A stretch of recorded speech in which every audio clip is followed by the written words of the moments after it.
pop him in now. Coach, thank you so much for taking the time to join us. You're very welcome. Thanks for having me. Coach, first and foremost, I know there might be some athletes that are still caught up with the football team, but we know you probably have at least a brief overview of what your team's going to look like. So why don't we start off with our usual Meet the Team session? Yeah, well, you hit on the head. A lot of our kids are involved in football right now, and that's a good problem. You know, they're experiencing success right now. They're working very hard right now at football. And again, they're getting a lot of success there, and we hope that success breeds success into our team. But once we get there, once they get to basketball, once we become full squad, you're going to see a very, very hard-working team, one that thrives on the defensive end. We're very tough. We're very physical. We work together very, very, very well, and those are going to have to be hallmarks for us to be successful this year. We return a lot of kids. We lost a lot of kids as well. But that's part of the excitement of the high school basketball. You know, you can't keep everybody around every single year. But we're expecting a lot of kids to step up into new roles, continue to get better from their accomplishments from last year. But again, we're gonna make our mark on the defensive end, and that's where we're gonna be have our success. Sounds a lot like the football team's philosophy. I'll tell you that much. Right, making their work on the defensive end. This is a new conference for you. You're playing in the MVAC this year. We talked about it as we were bringing you on, and some of these teams you've played a lot before, some of these teams maybe not as familiar. What's the excitement level of being in a new conference and getting able to shake it up with some new teams this year? Anytime our school and our kids get to see new colors and new blood, it's exciting. As a coach, it kind of makes me a little nervous because in our previous league, you have such a familiarity with the players, you have such a familiarity with the coaches and their tendencies, and that doesn't always translate to success, but at least you have that background knowledge that helps. As a new coach coming in, that's going to be part of our process, part of my process specifically, learning the new coaches, learning the other team's personnel, learning what they do in certain situations, learning what they do and don't do defensively, literally everything. And it's going to take some time. But again, that's not an excuse. That just means that me and my assistants got to work harder. The kids got to work harder. We got to be more, up to date, so to speak, on the film study and more prepared. So it's all part of the process, again, that we're looking forward to and we're embracing. But again, anytime you see somebody new, it's exciting. But we got our work cut out for us, that's for sure. And that's okay. I mean, looking at this team too, I mean, no doubt, I think it's going to be a very exciting team in what you're bringing back this year. And just talking about what the football team's experiencing in success, do you think that athletes, when they experience success at that high of a level, do you think there's carryover to that in other sports? I think I've certainly seen some carryover, but I'm interested from a coach perspective. Yeah, definitely. I kind of alluded to that in the first question there. We hope that success breeds success, and we hope it's reciprocal too. We hope that our basketball success leads into baseball success, track success, and then again over into fall sports like football and even track and cross country. We just hope that those kids' expectation rises with each level of success they have. Obviously, learning how to win, learning how to deal with pressure, learning how to deal with crowd noise, all those elements come back together and add to that element of experience that pays off in any sport. So again, yeah, we definitely would rather see them all succeed than struggle and all that stuff. And we're lucky right now at Garfield. We got some success in a lot of sports. That's a credit to our athletic director and the programs he's implemented. But again, that is an expectation that the kids have. That's winning breeds winning, so to speak. So we're hopeful that continues into basketball as well.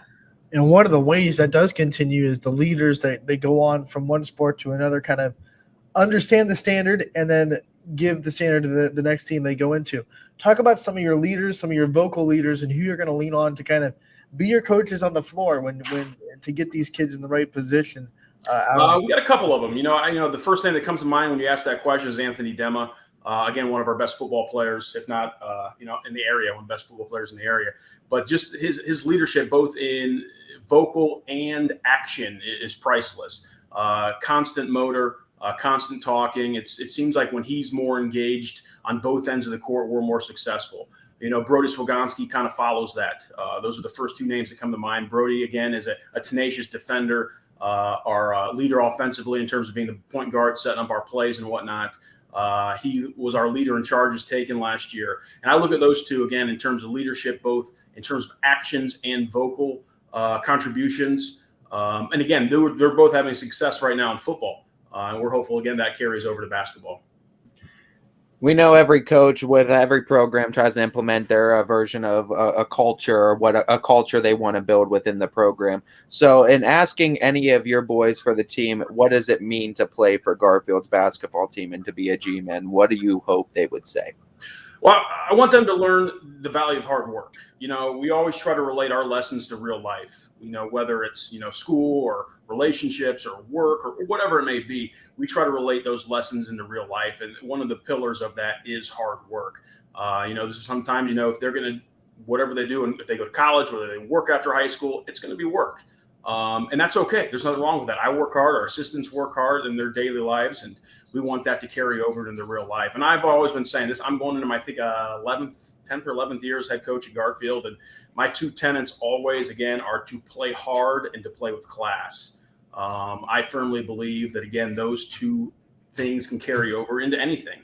It's not always going to go your way, whether it's in life, whether it's on the basketball court, the football field. But as long as you play hard, you handle the adversity well, and you play with class, we think you're going to be successful. And I really, really try to implement those two things: play hard and play with class. To do it for as long as you've been doing it and to continue success, you got to have a passion for it, right? I mean, you got to be able to go and love what you do. What is it that you love so much about coaching these guys and coaching at this school system and being able to mold them? I mean, the answer is very cliche, but it's the people. The kids are great. They're fun to be around. Again, like I alluded to earlier, they work hard. They're kind kids. They come from good families, and that makes the job that much more enjoyable. And that, when I say people too, that spills over into our leadership at our school district in terms of administration and into our community. They're such great people. When people just say the nicest things before games, after games, during the week, after the week, whatever it may be, they're just so supportive and so kind, and that makes things a lot easier.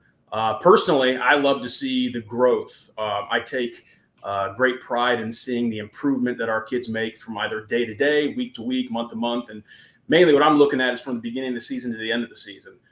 So personally, I'm really looking at improvement. That makes me a proud coach when I see kids get better. And someone who, and I'm going to mention this kid's name right now, someone who embodies that and epitomizes that is a senior this year we're counting on. That's Colin Lysick. He leads definitely by example, but to see his growth last year, he came in, he hadn't played basketball in a few years. He came in as a junior for the first time in about 2 years, and, was kind of getting his feet wet, feeling where we stand. And due to some circumstances at the end of the season with COVID, he was starting our tournament game. So he went from coming off the bench as a JV player in the first game, the day after Thanksgiving, to starting the varsity game in the tournament. And to me, that is a complete credit to Colin, because he embodies what I want, and that is that tremendous growth from the beginning of the season to the end. And, seeing that growth really does keep me going.